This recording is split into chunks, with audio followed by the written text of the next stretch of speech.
Oui, ben alors, Nicolas Mesdorf, pardon, mais vous êtes député macroniste, vous avez l'oreille du président de la République. Qu'est-ce que fait l'État? Et pourquoi est-ce qu'il n'y a pas un rétablissement, maintien de l'état d'urgence de manière plus ferme? Et pourquoi est-ce qu'il n'y a pas de réaction des pouvoirs publics plus opérationnelle, si j'ose dire?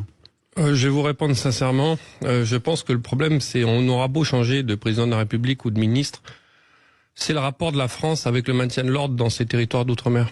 C'est plus puissant que ça. C'est-à-dire que on n'ose pas. On n'ose pas. C'est-à-dire qu'aujourd'hui, on a envoyé tous les moyens possibles. La France, en Nouvelle-Calédonie, aujourd'hui, n'a pas l'ambition de ses moyens. On a 30% des effectifs de gendarmes mobiles de la République. Le pays, ouais, de tout le pays. Alors qu'il y a des JO, on a 16 Centaures, on a 180 personnes du GIGN sur les 800. C'est les blindés. Centaures, c'est les blindés. On a la Légion.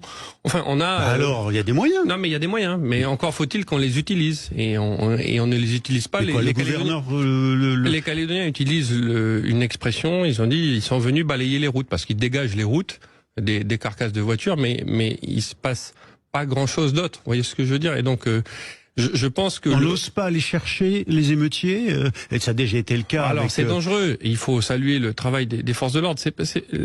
Mon reproche, il n'est pas envers les forces de l'ordre, il est envers la relation de la France envers la Nouvelle-Calédonie et le maintien de l'ordre en Nouvelle-Calédonie. Ça se passerait sur un autre territoire métropolitain, ça réagirait pas de la même manière. Ouais.